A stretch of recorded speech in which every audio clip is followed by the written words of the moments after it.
Hello guys, how are you? I hope you are doing well. इस week भी पिछले हफ्ते की तरह गोल्ड के चार्ट पर एक इजी सा सेटअप बन रहा है। उस सेटअप को हमने ट्रेड कैसे करना है और हमने ट्रेडिंग प्लान में क्या चीज़ें शामिल करनी हैं, और इस इजी सेटअप के सपोर्ट एंड रेजिस्टेंस का जो ब्रेकआउट है उसमें गोल्ड में क्या मूवमेंट आने वाली है, कौन से हमारे टारगेट रहने वाले हैं, ये सारी चीज़ें इस हफ्ते में आज की इस वीडियो में हम डिस्कस करने वाले हैं। लेकिन इससे पहले हम विज़िट करते हैं फॉरेक्स फैक्ट्री वेबसाइट को और देखते हैं कि आज के दिन हाई इम्पैक्ट डाटा कौन सा है जो कि मार्केट को इफ़ेक्ट कर सकता है। चूँकि हम वीकली एनालिसिस करने वाले हैं, इसलिए हम वीकली जो डाटा है उसको देखेंगे कि ओवरऑल जो नेक्स्ट कमिंग वीक है कौन सा हाई इम्पैक्ट डाटा है जो कि मार्केट को इफेक्ट करने वाला है। तो ये जो हमारा नेक्स्ट वीक है ये स्टार्ट हो रहा है 13 अप्रैल 2026 से, और मंडे वाला दिन कोई भी हाई इम्पैक्ट डाटा नहीं है। और अगर हम ट्यूसडे की बात करें तो ट्यूसडे को डाटा है कोर पीपीआई मंथली डाटा और पीपीआई मंथली डाटा, और ये यूएसडी से रिलेटेड हाई इम्पैक्ट डाटा है शाम 5:30 बजे। ये मार्केट को कुछ ज़्यादा तो नहीं लेकिन मार्केट को इफेक्ट कर सकता है। लेकिन अगर आप ओवरऑल देखें तो मार्केट नेक्स्ट कमिंग वीक में ओवरऑल टेक्निकली ही मूवमेंट जो है वो हमें देखने को मिलेगी। तो मार्केट को टेक्निकली एनालिसिस करने के लिए गोल्ड की होम चार्ट को विजिट करती हैं और देखती हैं कि नेक्स्ट कमिंग वीक में कौन सा इजी सा सेटअप बन रहा है, उसके सपोर्ट एंड रेजिस्टेंस जो है वो ब्रेक होने वाले हैं, और हमने हमारे टारगेट क्या रहने वाले हैं और कैसे गोल्ड में मूवमेंट आने वाली है। फर्स्ट ऑफ ऑल तो हम प्रीवियस वीक का जो हमारा एनालिसिस था उसका थोड़ा हम डिस्कस कर लेते हैं कि वो हमारा जो एनालिसिस था वो किस तरह का रहा।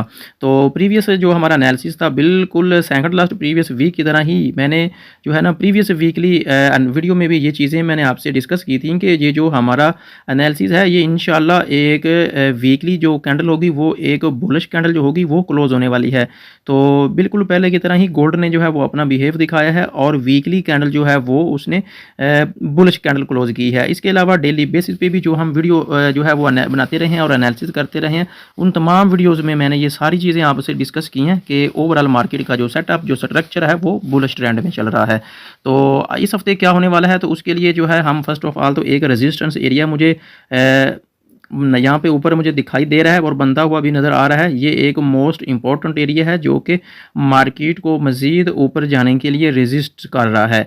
तो ये वाला एरिया है मार्केट को, जो अगर हम देखें ना इस वाली कैंडल को, तो मुसलसल जो है मार्केट ने 2 हफ्ते एक बुलिश स्ट्रक्चर जो है उसने कंटिन्यू किया है और प्रीवियस वीक भी एक बुलिश कैंडल क्लोज दी है। लेकिन अब नेक्स्ट वीक जो है ये वाला एक एरिया है जो कि ब्रेक होने पे ही हम मार्केट को बुलिश साइड पे देख सकती हैं। लेकिन मार्केट को हम देखते हैं फर्स्ट ऑफ ऑल तो डेली टाइम फ्रेम के अकॉर्डिंग, और उसके बाद हम चार्ट 4 के अकॉर्डिंग भी मार्केट को जो है वो हम डीपली डिकोड करेंगे और देखेंगे कि मार्केट में नेक्स्ट कमिंग वीक में कौन सा ईजी सा सेटअप बन रहा है और उसके ब्रेक होने पर हम क्या ट्रेडिंग प्लान कर सकते हैं।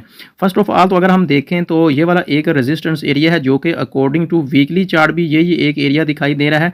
तो फर्स्ट ऑफ ऑल तो इसको अगर हम वेरीफाई करें तो मार्केट जो है ना मल्टी टाइम इसको रिस्पेक्ट कर चुकी है। यहाँ पर भी गोल्ड ने यहाँ पे सपोर्ट लिया, यहाँ पर भी गोल्ड ने इसी सपोर्ट एरिया से सपोर्ट लिया, इसको ब्रेक किया, अगेन यहाँ से एक रिजेक्शन कैंडल हुई। तो अब यहाँ पे क्या सेटअप बन रहा है, गोल्ड को मजीद ऊपर जाने के लिए एक तो इस वाले रेजिस्टेंस एरिया को ब्रेक करना चाहिए। लेकिन ये वाली जो कैंडल है जिसने एक अच्छी खासी ऊपर एक विक रिलीज की है, इससे एक मजीद सिग्नल्स भी हमें मिल रहा है कि गोल्ड जो है वो थोड़ा सा जो है वो रीटेस्ट करने के लिए या फिर थोड़ा सा पुल डाउन करने के लिए जो है पुल बैक करने के लिए थोड़ा डाउन भी आ सकता है। तो ये कितना आ सकता है इसको थोड़ा डीपली डिकोड करने के लिए हम विजिट करते हैं H4 के टाइम फ्रेम को और देखते हैं कि ये जो सेटअप बन रहा है जो कि इजी सेटअप है जिसको ट्रेड करना बिल्कुल सिंपल है। इसको हम कैसे ट्रेड कर सकते हैं, इसको फर्स्ट ऑफ ऑल तो हम चार्ट पर ड्रा कर लेते हैं कि हमारा फर्स्ट ऑफ ऑल तो जो रेजिस्टेंस एरिया है वो कौन सा बन रहा है। फर्स्ट वाला हमारा इस वीक जो है फर्स्ट वाला ये एक रेजिस्टेंस एरिया रहने वाला है। अगर हम सेकेंडली रेजिस्टेंस एरिया की बात करें तो एक ये वाला एरिया निकल कर आ रहा है जो कि मोस्ट इंपॉर्टेंट है। अगर हम इसको वेरीफाई करें कि इसकी कितनी वैल्यू है मार्केट में, तो ये देखें मल्टी टाइम जो मार्केट है ना वो इसको ये देखें रिस्पेक्ट कर चुकी है। ये देखें यहाँ पर भी मार्केट ने सपोर्ट लिया, यहाँ पर भी लिया, यहाँ पर ब्रेक लिया इसने एग्रेसिव कैंडल के साथ। तो ये एक मोस्ट इंपॉर्टेंट सेकेंडली हमारा रेजिस्टेंस एरिया है, नेक्स्ट कमिंग वीक में रहने वाला है। अब अगर हम देखें तो मार्केट जो है वो एक ट्रेंड लाइन है जो कि एक सेटअप बनता हुआ दिखाई दे रहा है और गोल्ड जो कि मार्केट जो है वो इस ट्रेंड लाइन को रिस्पेक्ट करती हुई दिखाई दे रही है। ये देखें, गोल्ड जब भी इस ट्रेंड लाइन के ऊपर आया है उसने इसको अपना एक सपोर्ट एरिया एक्सेप्ट किया है और यहाँ से रिस्पेक्ट लिया है। मल्टी टाइम जो है ना उसने इसको रिस्पेक्ट किया है। ये देखें, फर्स्ट टाइम, सेकंड टाइम और बार बार गोल्ड ने जो है ना इस एरिया से रिस्पेक्ट किया, जो कि एक अच्छे से ट्रेंड लाइन जो है वो वर्क करती हुई दिखाई दे रही है। तो अब एक छोटा सा एक माइनर लेवल है जो कि मुझे बनता हुआ दिखाई दे रहा है, जो कि एक ये वाला एरिया बन रहा है जो कि एक माइनर लेवल है। गोल्ड को अगर ये वाला एक एरिया मुझे बनता हुआ दिखाई दे रहा है, इसके अलावा एक ऊपर रेजिस्टेंस एरिया है जो कि एक माइनर एरिया मुझे बनता हुआ दिखाई दे रहा है, इसको भी हम ड्रा कर लेते हैं।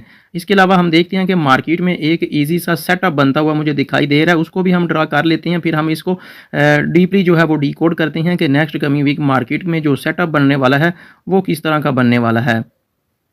एक मिनट ज़रा, ये थोड़ा मैं इसको देख लूँ। फर्स्ट ऑफ ऑल तो एक पैरेलल चैनल है जो कि मार्केट में जो है ना वो मुझे बनता हुआ दिखाई दे रहा है। फर्स्ट ऑफ ऑल तो हम इस पैरेलल चैनल को जो है वो हम ड्रा कर लेते हैं। तो इसको ड्रा करने के बाद जो है, एक मिनट ज़रा, फिर हम इसको डिस्कस करते हैं कि इसको हमने ट्रेड कैसे करना है। ये मेरा ख्याल है शायद कुछ इशू बन रहा है, ये वर्क नहीं कर रहा। चलिए हम एक और ट्रेंड लाइन ड्रा कर लेते हैं जो कि पैरेलल चैनल की तरह का ही एक काम हमें देगी। इसको हम ड्रा कर लेते हैं एक एरिया को, इसको थोड़ा हम एडजस्ट कर लेते हैं। तो ये देखें, ये एक पैरेलल चैनल है। गोल्ड ने जब भी इस ऊपर वाली रेजिस्टेंस ट्रेंड लाइन को टच किया है, अप्रोच किया है, तो वहाँ से भी उसने इसको रिस्पेक्ट किया है। अब कुछ सपोर्ट एरिया मार्केट में बनते हुए दिखाई दे रहे हैं, उसको भी हम थोड़ा जो है ना वो ड्रा कर लेते हैं।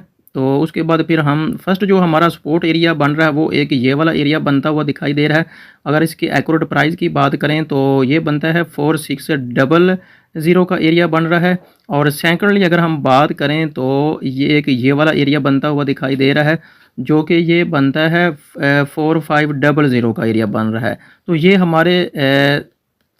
हमारा सेकंड सपोर्ट जोन है जो कि मोस्ट इंपॉर्टेंट है। अब हमने एक पैरेलल चैनल भी ड्रा कर लिया है और हमने दो रेजिस्टेंस एरिया हमने ड्रा किए हैं और दो ही हमने सपोर्ट एरिया ड्रा किए हैं और साथ में हमने दो माइनर लेवल हमने ड्रा किए हैं।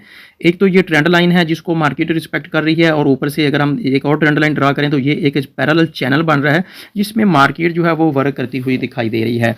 अब जो पिक्चर है उसको हम थोड़ा मज़ीद डीपली जो है उसको विजिबल करते हैं कि मार्केट का जो सेटअप है वो, एक तो ये पैरेलल चैनल बन रहा है। मार्केट हमें क्या मूवमेंट दे सकती है, फर्स्ट ऑफ ऑल तो ये वाली एक ट्रेंड लाइन भी है, एक चैनल एरिया भी है और नीचे एक माइनर सा सपोर्ट एरिया भी है। गोल्ड अगर तो गोल्ड इसको जो है ब्रेक करता है नीचे वाली साइड पे, तो फर्स्ट जो हमारा टारगेट होगा वो 4600 का एरिया और सेकंड टारगेट होगा 4500 का एरिया। ये हमारे सेकंड टारगेट हो सकती हैं। सेकंड कंडीशंस मार्केट में कुछ इस तरह की भी हो सकती है कि ऊपर एक माइनर सा लेवल है जो कि एक रेजिस्टेंस का एरिया है। गोल्ड की मार्केट जैसे ही ओपन होती है, अगर इस वाले माइनर लेवल को ब्रेक करती है जो कि एक चैनल का एक मिडल एरिया भी बनता हुआ दिखाई दे रहा है, तो मार्केट फिर ऊपर वाली साइड पे मूव करेगी। जो फर्स्ट टारगेट बनता हुआ दिखाई दे रहा है वो बन रहा है 4860 का एरिया और सेकंड जो टारगेट है वो 5000 का टारगेट नेक्स्ट कमिंग वीक में बनता हुआ दिखाई दे रहा है। लेकिन इसको हम थोड़ा डीपली डिकोड करने के लिए इसको मजीद थोड़ा इसकी जो पिक्चर है वो हम विजिबल करते हैं। गोल्ड जो है वो थोड़ा इस तरह की जो है वो हमें मूव दिखा सकता है, नीचे आ सकता है। यहाँ से मजीद रिस्पेक्ट लेने के बाद यहाँ से सीधा ये वाला टारगेट हमारा नेक्स्ट कमिंग वीक में जो है वो गोल्ड हमें अचीव करवा सकता है। एक तो मार्केट में ये कंडीशंस हो सकती है नेक्स्ट कमिंग वीक में, या फिर सेकंडली मार्केट में ये कंडीशंस हो सकती है कि मार्केट ऊपर वाली साइड को पर जाने के लिए यहाँ से थोड़ा सा रेजिस्टेंस एरिया को रेजिस्ट करके नीचे से आकर सपोर्ट ले सकती है और सीधा जो हमारा टारगेट है जो कि 5000 का टारगेट और एरिया हमारा बनता हुआ दिखाई दे रहा है, इसको हमें अचीव करवा सकती है। ये जो हमारा नेक्स्ट कमिंग वीक है इसमें कुछ कंडीशंस जो है वो इस तरह की बनती हुई दिखाई दे रही है। ये एक पैरेलल चैनल बनता हुआ दिखाई दे रहा है जो कि पिछले कई दिनों से जो है वो मार्केट इसके अंदर मूवमेंट कर रही है और बार बार इसको रिस्पेक्ट कर रही है। अब नेक्स्ट कमिंग वीक में या तो ये पैरेलल चैनल और साथ में ये वाला जो एक ट्रेंड लाइन एरिया है इसको ब्रेक करना है मार्केट को, और इस वाले एक माइनर सपोर्ट लेवल को ब्रेक करना है। अगर तो ये हो जाता है तो मार्केट सीधा जो हमारा टारगेट है नेक्स्ट कमिंग वीक में वो 4500 का टारगेट है। या फिर मार्केट अगर इसको रिस्पेक्ट करती है और ऊपर वाला जो माइनर लेवल है ये वाला जो कि एक रेजिस्टेंस एरिया के तौर पर काम कर रहा है, इसको जो है वो ब्रेक करती है, ऊपर से रेजिस्ट लेकर नीचे से सपोर्ट लेकर इसी एरिया से सीधा जो हमारा टारगेट है वो $5000 का जो टारगेट है वो मार्केट नेक्स्ट कमिंग वीक में अचीव करवा सकती है। अगर मेरा आज का एनालिसिस आपको पसंद आया तो हमारे चैनल को जरूर सब्सक्राइब करके रखें, क्योंकि इस चैनल पर आपको गोल्ड का जो है वो वीकली एनालिसिस प्रोवाइड किया जाता है। Then early in the morning आपको गोल्ड का डेली एनालिसिस भी प्रोवाइड किया जाता है। और इसके अलावा वीडियो के डिस्क्रिप्शन में व्हाट्सएप का लिंक है, उसको भी आप ज्वाइन करना चाहें तो आप कर सकती हैं। तो अगर इस तरह के मज़ीद एनालिसिस अगर आप लेना चाहती हैं तो हमारे यूट्यूब चैनल को ज़रूर सब्सक्राइब करें और साथ में बेल आइकन को भी प्रेस करके रखें। तो मिलते हैं नेक्स्ट किसी वीडियो में, तब तक के लिए अपना बहुत ज़्यादा ख्याल रखिएगा। अल्लाह हाफ़िज़।